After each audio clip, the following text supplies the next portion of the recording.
If you could bottle like 1/15 of your energy, you know. Do you know how much energy and how that. much fun those guys were having in there? He scored the winning run in the ninth inning. They were having fun. Not like you were. That was that was amazing. We're joined by Nick Swisher. Welcome, Nick. Thank you. Obviously, you were in the clubhouse last night. Were you surprised by the Astros performance? No, I feel like we're taking the wrong narrative here.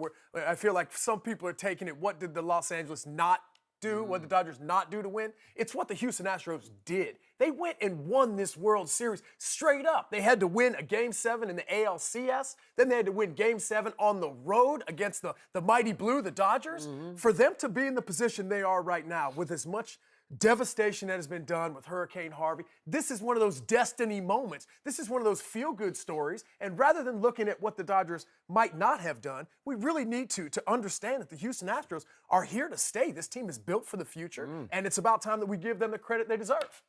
By the way, you did point out yesterday they just don't hit on the road in the postseason, and guess what happened? You also pointed out a very interesting stat yesterday. You said that in Game 7s in the history of the World Series that the home teams were 19-19, right? Yep.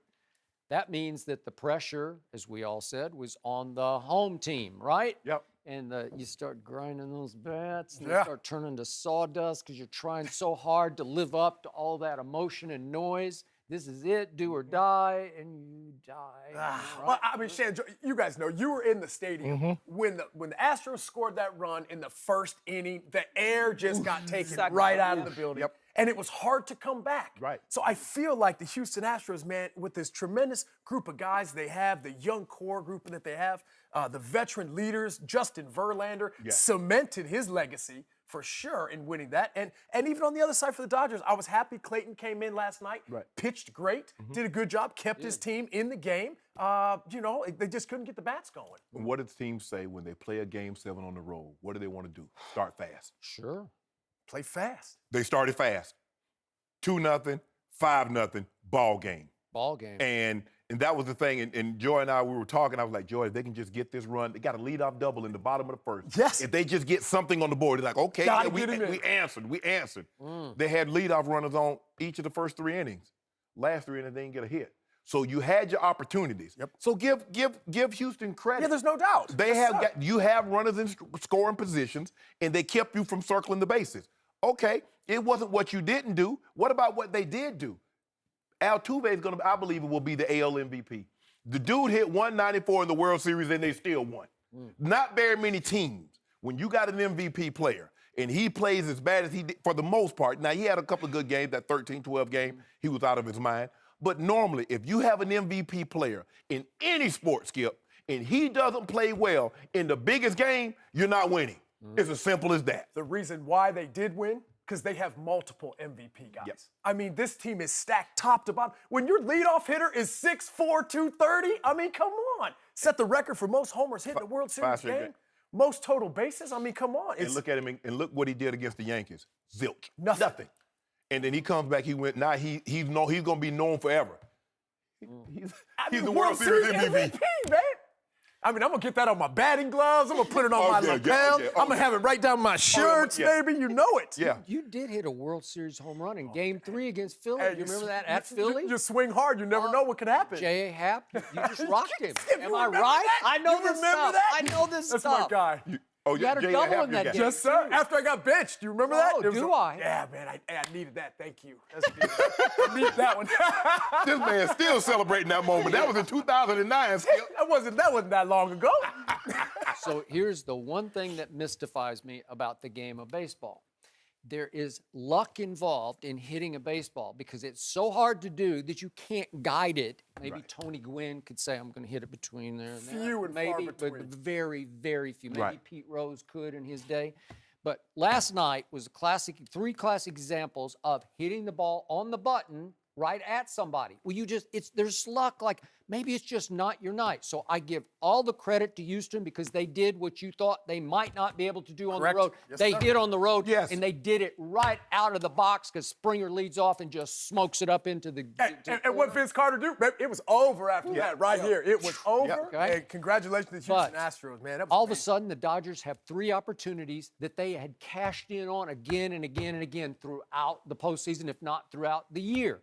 And they get, but remember, bottom of the first, bases loaded. Jock Peterson, he smokes a ground ball as hard as you can hit a ground ball right at Altuve.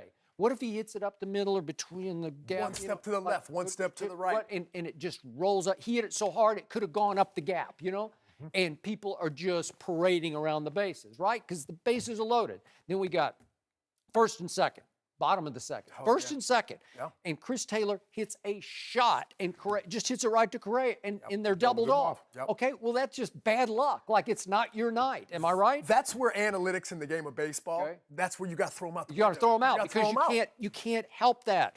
So then it gets down to first and third. And I still thought there's a moment. This is bottom of the fifth. And Puig is up. And you said yesterday, Puig, you got to do something. Something. And I'm not saying that he hit this right on the button, but he hit it pretty hard right to the first base. It's just a line shot out, and it happens so fast. It's like done. Right. Inning over. And you're like, God, what just happened? Well, the Dodgers didn't happen. That magic, whatever that Dodger blue magic was, it just wasn't there last night. And again, I gave you 3 opportunities where if the ball goes up the gap, saying. different things are happening. Game All of a sudden, 6, remember pressure. Game 6, the ball went right over the first baseman's head. It did. Landed right behind him. Yeah, that little flare double down the line. So That's pretty lucky, man. Yeah. Because that's a 2-strike, fight it off, Right. up high and tight, and you just kind of fight it off to right field. Well, there's some luck, like it's your night or it's not your night. I tell you what. And it was a little bit, we were rooting for the Dodgers because we picked the Dodgers. Yeah. Once upon I a- did too, man. Okay, I once did upon a too. time, I covered the Dodgers for the LA Times, so I got a little Dodger blue in me. I just thought it was going to be an interesting, a great night for them and take nothing away from everything that happened in Houston. But it's been a long time there, too. Yeah. And there'd never been a Game 7 in Dodger Stadium, so that felt pretty good to me. And then it was a little bit of a letdown. It Because was. they just kept. Well, I think No. everybody was ready for the biggest Yeah. party in the Yeah, city to right. just absolutely explode Or and end up being taken away. Or, It or just we were wasn't the ready same. for 8-7 in 11 innings or something. Some all big swing. All the games had been They so were so close great. and so Yep. meaningful going Yeah. into the 9th inning, and then this was basically after the 3rd inning, it was Yeah. over. It felt like the game was over. But I'm telling, hey, so after the game, you guys saw Carlos Correa gets engaged.